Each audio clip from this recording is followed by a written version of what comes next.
दोस्तों, यह चैनल आध्यात्मिक, प्रेरक भाषण और ऊर्जावान उद्धरणों के बारे में है, जो आपको जीवन में कड़ी मेहनत करने और सभी चुनौतियों का सामना करने के लिए प्रेरित करते हैं। इस चैनल के माध्यम से आपके जीवन में एक नया परिवर्तन होगा, यह हमें विश्वास है। तो चलिए आज की वीडियो की शुरुआत करते हैं। भगवान के सामने वही व्यक्ति रोता है जिसको भगवान पर पूर्ण विश्वास होता है। उसके साथ अच्छा होता है तब भी वह रोता है। खुशी के आंसू जिसे कहते हैं। और यदि वह बहुत दुखी होता है तो भी वह रोता है। वह हर स्थिति में भगवान को याद करता है। वह व्यक्ति जानता है कि भगवान देर कर सकते हैं, पर एक दिन जरूर उसकी इच्छा को पूरी करेंगे। जो व्यक्ति भगवान के सामने रोता है, उसका भाग्य बदल जाता है। उस पर भगवान की कृपा होने लगती है। उस व्यक्ति के साथ चाहे कुछ अच्छा ना भी हो तो भी उसका भगवान पर पूर्ण भरोसा होता है कि भगवान ही उसकी सहायता करेंगे। वह हर दुख में भगवान को याद करता है और सुख में भी भगवान को नहीं भूलता। उस व्यक्ति का मन पवित्र होने लगता है और उसके अंदर आध्यात्म का विकास होने लगता है और उसका मन भगवान की भक्ति में लगने लगता है। जब कोई भी व्यक्ति भगवान के सामने जब जाता है तो उसका दुख दर्द वह भगवान को बताता है। हमारे मन की हर एक बात भगवान जरूर जानते हैं। वह अंतर्यामी है, उनसे कुछ नहीं छुपता है।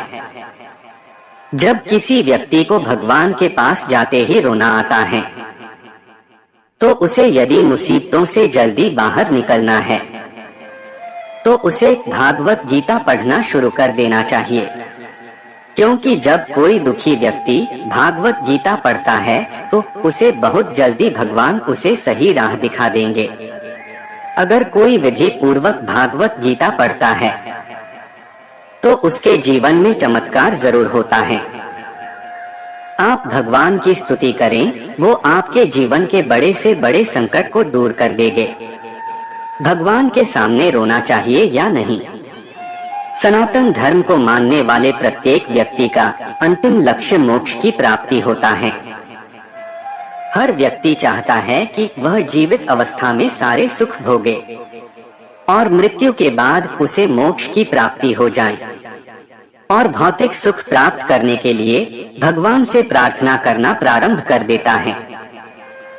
वह चाहता है कि उसे दुनिया की सारी खुशियां मिल जाएं।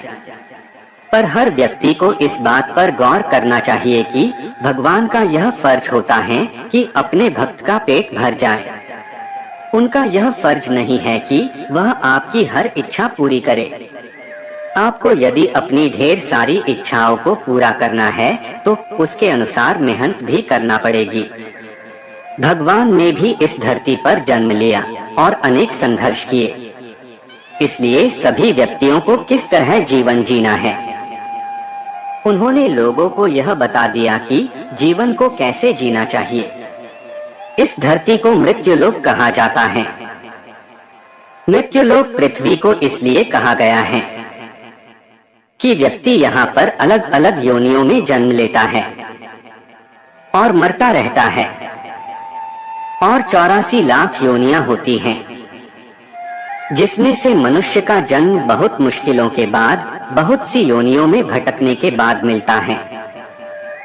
खाना पीना, बच्चे पैदा करना तो जानवर भी करते हैं, पर मनुष्य का जन्म बहुत से महत्वपूर्ण उपदेशों के लिए होता है। इस धरती पर हम मौज मस्ती करने के लिए नहीं पैदा हुए हैं। इस धरती पर व्यक्ति अपने अच्छे बुरे कर्मों के फल को भोगने के लिए जन्म लेता है। और जो व्यक्ति अच्छे कर्म करता है और नेकी और भलाई का काम करता है और भगवान की भक्ति सच्चे मन से करता है तो उसे भगवान की प्राप्ति होती है।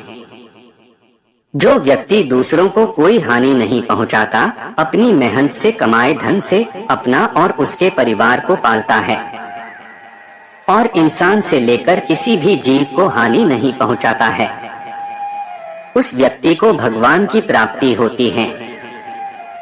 इसका मतलब यह नहीं है कि आप पर कोई हमला कर रहे हैं और आप चुपचाप सहन कर ले। भगवान ने साथ ही साथ यह भी उपदेश दिया है कि आप पर यदि कोई अत्याचार कर रहा है तो उसके खिलाफ आपको आवाज उठानी चाहिए, अन्याय नहीं सहन करना चाहिए।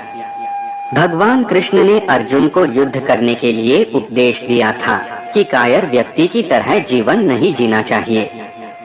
यदि अपने साथ कुछ गलत हो रहा है तो उसको सहन करना कायरता होगी। जो ईमानदारी पूर्ण जीवन जीता है, इस तरह के व्यक्ति पर भगवान की विशेष कृपा होने लगती है। बिना मांगे ही उसके सारे दुख कम होने लगते हैं। उसकी धीरे धीरे सारी परेशानियां कम होने लगती है। वह अपने मन में सदैव अपने इष्ट देव का ध्यान करने लगता है और उसे लगता है कि भगवान मेरे साथ है। उसके साथ बुरा होता है तो भी वह भगवान की इच्छा समझता है और अच्छा होता है तो भी वह भगवान की कृपा समझता है। ऐसे व्यक्ति को संसार के सभी लोगों का मन पढ़ने की शक्ति प्राप्त हो जाती है।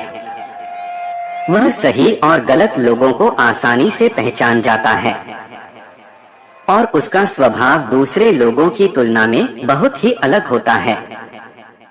वह कभी किसी की बुराई नहीं करता, शांत प्रवृत्ति का और एक साधारण जीवन जीना पसंद करता है। वह भोग विलासिता की ओर आकर्षित नहीं होता। वह सिर्फ जीवन जीने के लिए भगवान से इतना मांगता है कि उसका परिवार खुश रह सके। वह गलत तरीके से धन नहीं कमाने की सोचता है। वह ईमानदारी का जीवन जीता है। छल कपट उसके मन में नहीं रहता। प्रत्येक व्यक्ति अपने इष्ट देव से प्रार्थना जरूर करता है और जब वह भगवान के मंदिर में जाता है या फिर भगवान की भक्ति करता है तो उसके मन में बहुत से अच्छे बुरे विचार आते हैं और वह अपने दुखों को याद करके अपने आंसुओं को रोक नहीं पाता है। वह भगवान के सामने रोने लगता है और यह संकेत बहुत ही शुभ होता है। आप अपने दुख भगवान को बता रहे हैं, क्योंकि यदि आप अपने दुख दूसरे लोगों को बताएंगे तो वह आपकी सहायता करने के बदले में आपसे कुछ भी मांग सकता है और आपको उसका जिंदगी भर एहसान मानना पड़ सकता है।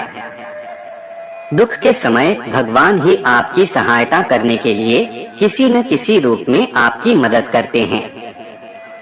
इसलिए भगवान को हमें हमारे दुख बताना चाहिए और भगवान के सामने आप रो भी सकते हैं। वो आपके दुख को समझेंगे, दूसरे लोगों की तरह आपका मजाक नहीं उड़ाएंगे। भगवान आपके दुखों को दूर करेंगे।